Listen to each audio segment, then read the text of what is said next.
Live 24 तास news. नमस्कार, मी अरुण पाटील.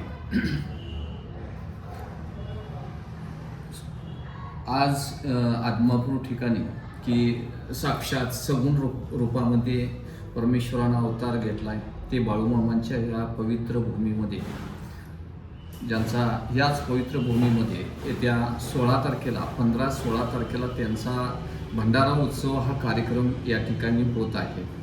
आणि या कार्यक्रमामध्ये एक आगळं आणि वेगळं की आज विज्ञानाच्या नावाखाली जे भौतिक आणि ऐहिक सुखाच्या पाठीमागं लागून हा विश्वमानव आज आरोग्यदृष्ट्या वीक झालेला आहे. आणि अशातून वाचायचं असेल तर आपल्याला देशी गाईच्या सानिध्यात जाणं का गरजेचं आहे आणि त्या विश्वमानवानं आपलं आनंदी जीवन जगावं. आणि याच बाळूमाच्या भंडारा उत्सवामध्ये इथल्या गोसेवा समिती आदमापूर यांच्या वतीनं आम्ही या ठिकाणी एक भव्य आणि दिव्य देशी गायींचं प्रदर्शन घेत आहोत. या प्रदर्शनामध्ये घेण्याच्या पाठीमागचा उद्देश एकच आहे की आज विज्ञानानं जरी प्रगती केली असेल तर ती ऐहिक आणि भौतिक सुखाच्या पाठीमागं लागून पण आज या विश्वमानवाची आरोग्याची जी स्थिती आहे ती अतिशय दैनंदिन होऊन बसलेली आहे आणि शेतीची अवस्था त्याहून अत्यंत बिकट झालेली आहे. या दोन्हीतून वाचायचं असेल आणि पर्यावरणाचा जर समतोल साधायचा असेल तर देशी गाईला की ज्याला 4 वेद, 6 शास्त्र, 14 विद्या, 18 पुराण, ऐनाई अकबरी असेल, कुराण असेल, बायबल असेल, सर्व धर्मग्रंथांनी तिला जे देवत्व दिलं ते विज्ञानाच्या दृष्टिकोनातून आज या विश्वमानवाने पाहावं, हाच उद्देश या दैवी कार्य असणाऱ्या किंवा साक्षात ज्याला आपण अवतार कार्य बाळूमामांचं म्हणतो त्यांच्याच भंडाराच्या या उत्सवामध्ये आम्ही ही देशी गाय जनमानसांच्या हृदयामध्ये बिंबवून तो विश्वमानव आनंदी आणि सुखी समाधानी कसा राहील आणि याच गायीच्या सानिध्यातून त्याचं जीवन, त्यांच्या पोटी होणारी संतती, कारण आज युवकांचा देश म्हणून या भारत देशाकडे पाहिलं जातं, पण आज आरोग्याची आणि व्यसनाधीनता किंवा ह्या सगळं अराजकता इतकी माजलेली आहे. पण ह्या गायीच्या सानिध्यामध्ये माणूस गेला तर आज विज्ञानानं त्याची पूर्ण विचार सात्विक होतात हे पाश्चिमात्यांनी केलेलं संशोधन आहे. गायीचं साधं दूध जरी घेतलं तर त्याच्यामध्ये लिकोफेरिसिन B25 नावाचं एक पेंटाईड आढळतं. हे पेंटाईड काय काम करतं तर आपल्याला सात्विक बुद्धी देतं, सदविवेकता निर्माण करतं. हे आज पाश्चिमात्य देशांनी केलेलं संशोधन आहे.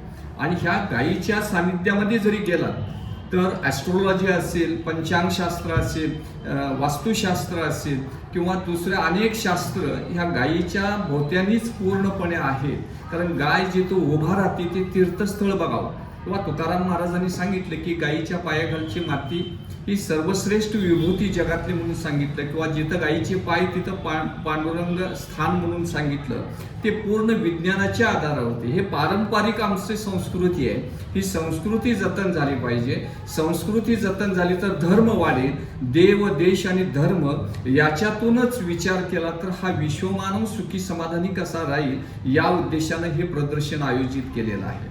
या प्रदर्शनामध्ये आता आपण एकूण जवारी खिलारचा एक गट घेतलेला आहे. याच्यामध्ये आदत गट एक घेतलेला आहे, 2 दाती 4 दाती एक गट घेतलेला आहे आणि 6 दातींनी जुळू अशाच प्रकारे कोसा जातीमध्येही गट केलेला आहे. आणि या त्याचबरोबर खोंडांचंही प्रदर्शन आहे. कारण आज कसं आहे की सिलेक्टेड वळू निर्माण व्हावेत. ह्यातनं वैज्ञानिक आपल्याला एवढंच बघायचं आहे की सिलेक्टेड वळूंची निवड व्हावी आणि तशा प्रकारची एक दिव्य भावी ह्याच्यामध्ये देशी गाईचं संशोधन व्हावं. कारण आज काय झालं की आपण तिकडं दुर्लक्ष केल्यामुळं, सगोत्र झाल्यामुळं आज ब्रीड बिघडलं. त्याच्याबरोबर दुधाची क्षमता सुद्धा कमी आलेली आहे. ती दुधाची क्षमता वाढवण्यासाठी खोंडांचंही प्रदर्शन या ठिकाणी घेतलेलं आहे. आणि गायीच्यातून जे नंबर आपण काढू त्यातली पहिले येणारे जे नंबर आहेत त्याच्यातून एक श्री सद्गुरू बाळूमामा कामधेनू पुरस्कार म्हणून आपण एका गायीला देणार आहे.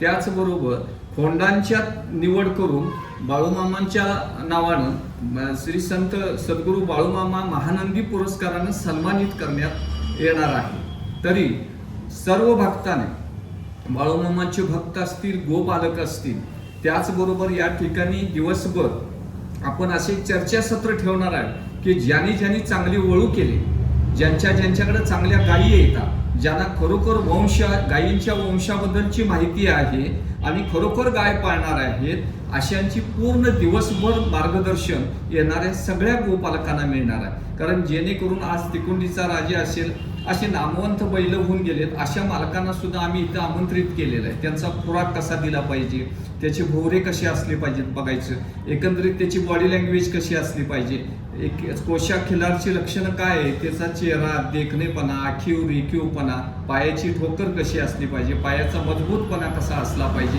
या अनुषंगाने सर्वसामान्यातल्या सर्वसामान्य शेतकऱ्याला आणि गोपालकाला बद्दल या जातींच्या बद्दलची माहिती मिळावी, या उद्देशानं या सगुण साकार रूपामध्ये ज्यांनी अवतार कार्य घेतलं की जो जगाचा राजा म्हणून बघतो, अशा आराध्य दैवत बाळूमामांच्या पवित्र भूमीमध्ये आम्ही 16 तारखेला हे नियोजन केलेलं आहे. आणि सर्व भक्तांनी या 16 तारखेला हजर राहावं आणि ज्यांच्या काही गायी असतील, गोमाता असतील, त्यांना जर गायीच्या सानिध्यात जर गेला पुण्यकर्म होतं. गोलोकामध्ये स्वर्गापेक्षाही गोलोक पवित्र आहे आणि त्या गोलोकामध्ये जायचं झालं तर शेपटीला गायीच्या धरूनच जावं लागतं, आमचं शास्त्र अनुमान सांगतं. परंतु या जगाच्या मालकाच्या भंडारा उत्सवामध्ये तुमच्यामध्ये असणारी गोमाता घेऊन जरी उपस्थित राहिलात आणि त्याच बाळूमामांचा भंडारा जरी त्या गायीवरती टाकून गेलात तर निश्चितच तुमच्या घरामध्ये एक वैचारिक परिवर्तनाची लाट निर्माण होईल आणि ती लाट निर्माण करण्याच्या उद्देशानंच या ठिकाणी आम्ही या प्रदर्शनाचं आयोजन केलेलं आहे. धन्यवाद.